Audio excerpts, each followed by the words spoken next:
Okay so hi guys and welcome back to another reaction video. और इस video में हम आचार्य जी के एक और नए वीडियो के ऊपर रिएक्ट करेंगे। और इसका जो टाइटल है दैट इज़ एक वकील का धर्म संकट। ओके सो ये मैंने अभी तक देखा नहीं है। ओके और अगर आप लोग चाहते हो कि मैं किसी स्पेसिफिक वीडियो के ऊपर रिएक्शन दूं तो उसका लिंक आप नीचे डिस्क्रिप्शन में छोड़ सकते हो या तो लिंक आप छोड़ सकते हो, but I don't think so कि अभी आप लिंक पेस्ट कर पाओगे क्योंकि यूट्यूब ने वो फैसिलिटी हटा दी है। इसलिए मैंने वीडियो के डिस्क्रिप्शन में एक अपनी ईमेल आईडी छोड़ी हुई है, उसके ऊपर आप वो लिंक मुझे मेल कर सकते हो। मैं उस वीडियो को देखूंगा और उसके ऊपर मैं रिएक्शन दूंगा। ओके तो चलिए अब शुरू करते हैं, देखते हैं इस वीडियो को और साथ साथ में मैं अपने थॉट्स जो हैं वो आप लोगों के साथ शेयर करता जाऊंगा। ओके चलिए 3, 2, 1। आचार्य जी नमस्कार। मैं एक अधिवक्ता हूँ गुड़गांव में और एक प्रॉब्लम है जो मेरे को अक्सर खाती है। कुछ साल पहले मेरे कुछ मित्रों ने, हम एक ही टीम के मेंबर्स हैं, एक क्रिमिनल को छुड़वाया था कि बस चार्ज में 302 का धारा लगी थी, यानी मर्डर का चार्ज था। वो छूट गया 4 साल पहले और 4 साल बाद अब उसका मुकदमा फिर मेरे पास आया। वो पहला उसका अपराध था। अब 4 साल में जब चेक किया तो इस बीच 4 साल के अंदर वो तकरीबन 50 से ऊपर एफआईआर दर्ज है, सारी की सारी मर्डर्स की।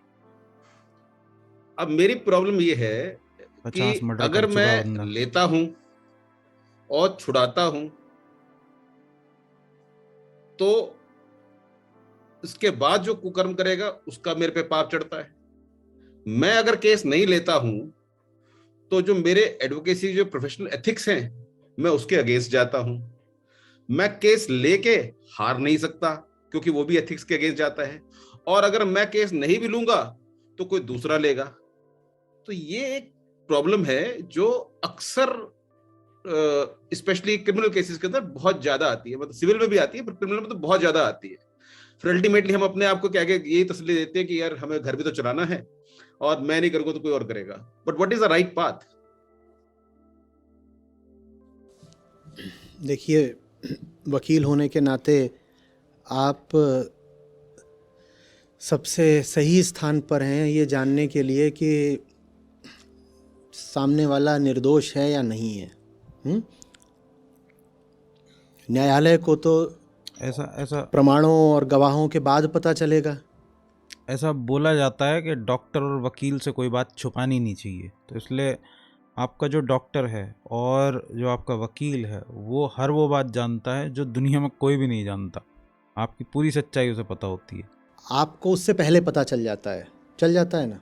कम से कम 80-90% आश्वस्ति के साथ आप जानते हो कि आपका जो क्लाइंट है वो कितना बेगुनाह है या नहीं है। करेक्ट। तो अगर आप समझ ही गए हो कि नहीं है वो निर्दोष, आप ये भी समझ गए हो यदि कि दोषी को दंड से बचाने का अंजाम क्या होता है, जो अंजाम आपने शुरू में ही बता दिया, तो आप क्यों पिछले उस 4 चीज़ में साल में भागीदार बंदा होना चाहते 50 हो? मर्डर कर चुका है। क्या है, जहाँ तक घर चलाने की बात है, कितने ही बेगुनाहों पर आरोप लगते हैं। आप वो केस ले लीजिए ना, घर तो वहाँ से भी चलता ही है। और ज़्यादातर जो मुकदमे होते हैं उसमें कोई ना कोई पक्ष तो बेगुनाह होता है। कोई भी मुकदमा है उसमें ऐसा तो नहीं कि दोनों ही पक्ष गुनहगार हैं। एक पक्ष अपेक्षाया कम से कम साफ होता है। तो अगर आप उनका केस लेते रहेंगे हाथ में तो उससे आपकी आर्थिक स्थिति कैसे खराब हो जाएगी भाई। आप समझ रहे हैं मैं क्या बोल रहा हूँ? दुनिया के हर मुकदमे में एक पक्ष दोषी दूसरा निर्दोष होता है। दूध का धुला भले कोई ना हो पर तुलनात्मक रूप से एक पक्ष होता है जो कम दोषी होता है ना। करेक्ट। तो आप उनके लिए लड़िए ना। अगर आप उनके लिए लड़ रहे हैं तो उससे आपकी आमदनी पे कैसे अंतर पड़ जाएगा, क्योंकि आपके लिए मुकदमों कोई कमी तो रहेगी नहीं। हर केस आपके लिए खुला हुआ है। या पैसा सिर्फ तब आता है जब आप गुनहगार को बचाएं? ऐसा तो नहीं है। No, it's not linked to that. हाँ, तो निर्दोष को बचाने में भी पैसा तो बराबरी का ही आ जाएगा। या कम होगा भी तो थोड़ा बहुत कम होगा। दूसरी बात, निर्दोष को बचाने में केस जीतने की संभावना भी थोड़ी बढ़ जाएगी, क्योंकि सच्चा केस है, सबूत गवाह थोड़ी ज्यादा आसानी से मिल जाएंगे, क्योंकि बात ही सच्ची है। तो आप ज्यादा केस जीतो। ये है जब जब आदमी झूठा होता है और वकील को ये पता होता है कि मेरा जो क्लाइंट है उसने गड़बड़ की है, गलती उसी की है, तो उसे बचाने में मेहनत भी उतनी ज़्यादा लगती है, दिमाग भी उतना ज़्यादा ही चलाना पड़ता है, सबूत भी उतने ज़्यादा ही, झूठे सबूत उतने ज़्यादा ही जुटाने पड़ते हैं, उसमें एक्चुअल में मेहनत ज़्यादा लगती है। तो उससे भी आपको रुपए पैसे का कुछ लाभ। एक्चुअल में बात यह है कि जितना शातिर क्रिमिनल होता है उससे ज़्यादा शातिर उसके वकील को होना पड़ता है उसे बचाने के लिए भी होगा, आपकी प्रतिष्ठा बढ़ेगी, आपकी प्रैक्टिस चमकेगी। तो इसमें आर्थिक तर्क भी कहां है कि मुझे गुनहगार का केस लड़ना है? नहीं, मैं आर्थिक तर्क नहीं दे रहा इसमें, आई एम सॉरी, मैंने आपको इंटरप्ट किया। अगर हम उसी में जाएं, गीता उपदेश में जाएं, जब तक कर मरने वादे ग्रस्ते माफली शुकादाचन उसकी की बात करें, तो मेरा तो काम ही है, जो मेरा क्लाइंट आया उसका केस लिया मैंने। आप गीता समागम में हैं प्रतिभागी? कुछ गलत समझ लिया इन्होंने ये वकील भाई साहब ने कुछ गलत समझ लिया, ये कर्मण्यवाधिकारस्ते का मतलब, इसका मतलब इन्होंने नहीं समझ लिया जो आ जाए बस उसको जैसे जैसे तैसे न्याय दिलाना हो वैसे ही बता दो, आदमी को देखो ही मत। कल अटेंड किया था सर सेशन। उससे पहले क्या कर रहे थे आप? प्रैक्टिस, उसके पहले गुनहगारों को बचा रहे थे। गीता के लिए समय नहीं मिला? नहीं, अभी आप ही का लल्लन टॉप कंटिन्यू देखने के बाद ही गीता पढ़नी शुरू किया सर। लल्लन टॉप, चलिए जैसे भी, पहले मुझे नहीं पता था। जिस श्लोक का आप उद्धरण दे रहे हैं उसका ये अर्थ बिल्कुल नहीं है कि कोई भी फिजूल कर्म करते रहो। कर्मण्येवाधिकारस्ते में कर्म शब्द का एक विशिष्ट अर्थ है। वो कौन सा कर्म है? निष्काम कर्म। और देखिए यहाँ पे लोगों ने तुरंत बता दिया, क्योंकि ये गीता समागम कोर्स में मेरे साथ चल रहे हैं महीनों से, हमने गीता का भी बड़ा दुरुपयोग करा है। किसने आपसे कह दिया कि आपकी वर्क एथिक्स है कि आपके पास कोई भी मुकदमा आए ले लो? एक सीधे सीधे एक गुनहगार को, नालायक आदमी को बचाना कैसे एथिकल हो सकता है? कौन सा एथिक्स है यार? ये किसने बता दिया? ये कौन सी एथिक्स है? ये कैसे हो सकता है? ये एथिकल कोड मैंने तो कभी नहीं पढ़ा। कहाँ लिखा हुआ है कि कोई भी आपके पास मुकदमा आए जिसमें आप साफ साफ देख पा रहे हैं कि सामने वाला झूठा है, गुनहगार है, और अब वो चाहता है कि कोर्ट में किसी तरह से झूठ पेश करके, फरेब करके उसको बचाया जाए, आपको क्यों उसका मुकदमा लेना है? क्या बाध्यता है? That's a constitutional duty. अरे कॉन्स्टिट्यूशन के कौन से अनुच्छेद में लिखा है बताइएगा, मैं जानना चाहता हूँ। आर्टिकल कोट करिए। आर्टिकल 29 बताइए क्या लिखा है उसमें। टेक्टी तो मेरे को आर्टिकल पता नहीं होगा, तो जैसे अजमल का नहीं, I can open the constitution of India and I can. बिल्कुल खोलिए, बिल्कुल खोलिए, अभी हमने भी पढ़ा है संविधान। बताइए, गीता भर से काम थोड़ी चलता है, संविधान भी।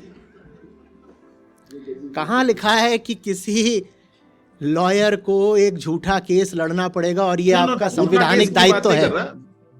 As per the constitution article 29, if in case I am not wrong. Please quote it, please quote. Antrish, get me the constitution of India. ये करो, खोलो। Anyone who is in need of legal aid, he has to be given legal aid. For example, Ajmal Kasab को भी हिंदुस्तान की सरकार wait. Legal aid is one thing, and that seeking legal aid is the prerogative of the person who thinks legal aid. How are you obliged to provide it? ये कहाँ लिखा हुआ है? I am not obliged to provide it. आप तो ऐसे ही कह रहे हैं ना कि इट्स माय एथिकल ड्यूटी। आप तो ऑब्लिगेशन की तरह ही बता रहे हैं। आप तो ऑब्लिगेशन की तरह बता रहे हैं। ये कहाँ गीता भी गलत बता दी, संविधान भी गलत बता दी, आप बचा क्या? वकील की बेइज्जती। तभी तो आपसे पूछा ना। कुछ भी बोल रहा है आदमी। मैंने बता दिया। देखिए, जहां कहीं, सुनिए थोड़ा सा, मैं समझता हूं कुछ पेशेवर बाध्यताएं भी होती हैं, घर भी चलाना, मैं सब समझता हूं। अगर ऐसा भी हो कि मामला 50-50 का है सच और झूठ का जो खेल है 50-50 का है, दोनों ही पक्ष थोड़े सही हैं थोड़े गलत हैं। आप ले लीजिए मुकदमा हाथ में। चलिए आप 40-60 में भी ले लीजिए कि आपका क्लाइंट है, उसके पक्ष में सच्चाई अगर 40% भी है तो ले लीजिए, आपको पता है 60% यही बंदा गलत है तो भी ले लीजिए। पर जहां आपको पता है कि ये जो आपके सामने बैठा हुआ है ये पेशेवर छटा हुआ अपराधी है और 95% यही दोषी है, तो उसका मुकदमा हाथ में क्यों लेना? और ये खुद ही, ये आदमी ही, ये जो वकील है, ये खुद ही बता रहा है कि 4 साल पहले उसका केस आया था, उसका केस लड़ा था, और इन 4 सालों के बाद दोबारा केस आया। उस बीच में 50 FIR हो गई मर्डर की, थोड़ी बहुत नहीं, 50 मर्डर की FIR थोड़ी नहीं होती है, जिसमें कि ये बंदा पूरा कंफर्म है। उसके बाद ये मॉरल एथिक्स की बात कर रहा है यार। मतलब एक क्रिमिनल को बचाने के लिए मॉरल एथिक्स कहाँ से? तुमको तो पता है कि वो बंदा पूरी तरीके से गिल्टी है, उसमें कहाँ से एथिक्स आ गया? ये कैसा एथिक्स है यार? ये कैसा एथिक्स है? तुमने That answers तुमने तो एथिक्स की भी मां बहन कर दी। my concern. इससे रिलेटेड एक और छोटा सा क्वेश्चन था। हम जब निष्काम कर्म की बात करते हैं, और मैं स्पेशली इन्फ्लुएंस हुआ था आपके 2 दिन पहले, मैं आपका पुराना एक वीडियो सुन रहा था जिसमें आपने भिक्षा के ऊपर बात की थी। गौतम बुद्ध ने के लिए भिक्षा के मायने क्या थे। ना जब एक प्रोफेशनल अपनी सर्विसेज की फीस फिक्स करता है, और अगर मैं सोचूं कि मैं अपनी सर्विसेज की फीस फिक्स नहीं कर रहा, तो अगर मैं सर्विसेज का पैसा अपना रेट कार्ड नहीं लगाऊंगा तो मेरे को तो पता कुछ बनने भी नहीं देगा। When we have tried it many times, जब क्लाइंट पे छोड़ दोगे आपको जो देना दे देना, तो वो फिर वो 10 लाख के केस के 500 रुपए देके जाएगा, और वो भी उसकी इच्छा होगी तो। और अगर हम सर्विसेज की कॉस्ट फिक्स कर दें कि हम इतना ये काम करें, उसके इतने पैसे ले, फिर वो निष्काम कर्म वाली बात खत्म हो जाती है। तो हाउ टू टैकल दैट? निष्काम कर्म का ये मतलब, भाई साहब यार ये क्या, ये वकील बंदा कैसे बना, कैसे है यार ये आदमी वकील? निष्काम कर्म का इस चीज से क्या लेना देना है? नहीं है कि आप क्लाइंट से पैसे नहीं ले सकते।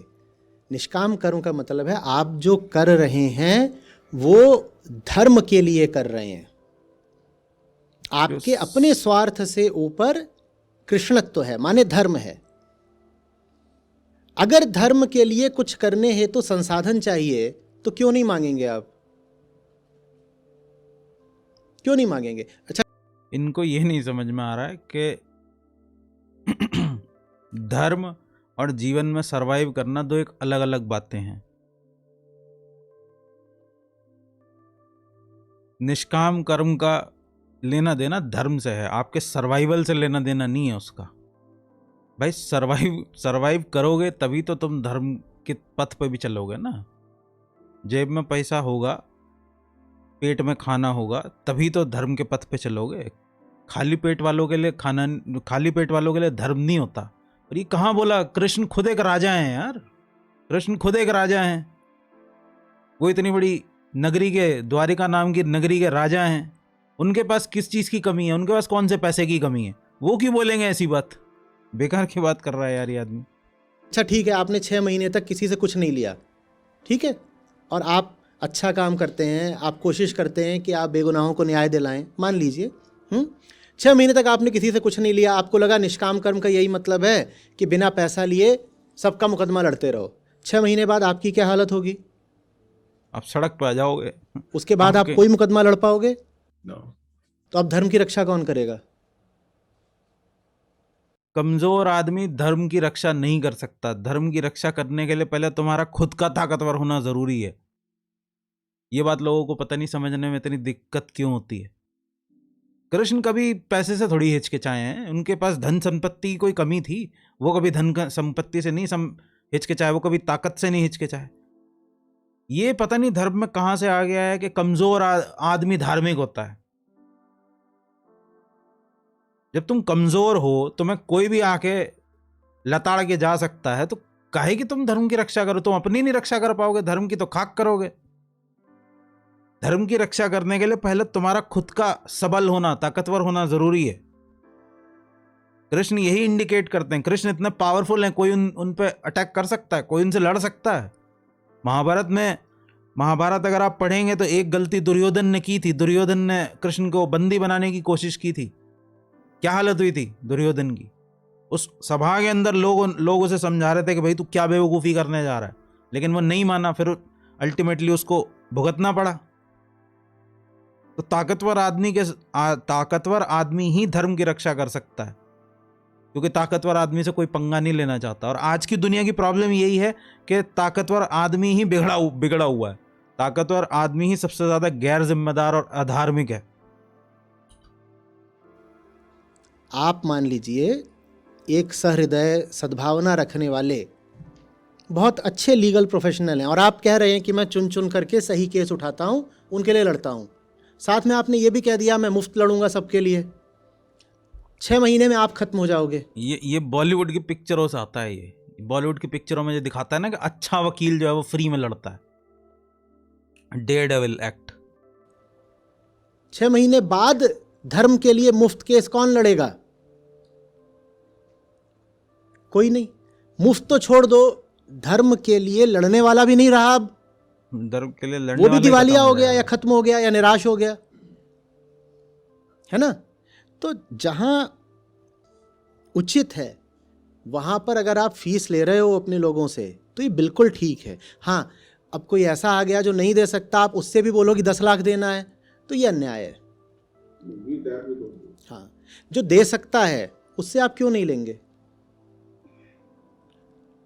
अगली बात, किसी के पास पैसे हैं, अगर आप सही काम के लिए उससे पैसे नहीं निकलवा रहे तो उसी पैसे का वो इस्तेमाल क्या करेगा? गलत काम के लिए। वो पैसा बेहतर है ना कि सही काम में लगे, बजाय इसके कि किसी फिजूल चीज में उड़ जाए। सही तो आदमी के पास जाए, सही पैसा काम के लिए लेना जाए। अपने आप में एक धार्मिक काम हो सकता है, अगर उस पैसे का सही इस्तेमाल किया जा रहा है तो। इस पूरी चीज में मैं ये मान के चल रहा हूं कि आप एक ऐसे वकील हैं जो सही केस उठाता है और इंसाफ दिलाता है। देखो, मोटा मोटा सीधी सीधी बात यह है कि अगर आपके पास कोई केस आता है और आपको पता है कि आपका क्लाइंट सच्चा है और उसके पास देने के लिए पैसे भी हैं, कि भाई उसे झूठे केस में वो किसी तरीके से फंस गया है, और क्योंकि हमारा कानूनी जो ढांचा है वो इतना पेचीदा है कि उसके अंदर किसी को भी फंसाना बहुत आसान है, तो आपको पता है कि मेरा जो क्लाइंट है उसे ज़बरदस्ती फंसाया गया है और उसके पास पे करने के लिए पैसे हैं, तो आप उससे बिल्कुल लो। उसमें गलत क्या है? आप एक सर्विस प्रोवाइड करा रहे हो ना। आप कोई धर्मशाला तो खोल के बैठे नहीं हो, सर्विस है ये। और सर्विस अगर आप प्रोवाइड करा रहे हो तो उसके बदले में आप पैसा लेना कहाँ से गलत है? हाँ, कोई ऐसा अगर क्लाइंट फंस जाता है जो बहुत ही ज़्यादा गरीब है, तो आप ऐसा कोई रूल स्टेट मत करो, ऐसा कोई सॉलिड रूल मत बनाओ कि हर किसी को 10 लाख रुपए देने ही देने हैं या 5 लाख रुपए लेने ही लेने हैं। थोड़ा फ्लेक्सिबिलिटी रखो रूल में, और इसके लिए आपको शोर मचाने की ज़रूरत नहीं है। आप चुपचाप उस क्लाइंट को बोल दो कि भाई तुमसे नहीं ले रहा हूँ या कम पैसे ले रहा हूँ, तो इसका शोर मत मचाना बाहर जाके। कोई इसमें दिक्कत नहीं है कि आप कह रहे हैं कि लाओ फीस दे दो, क्या हो गया, ठीक है।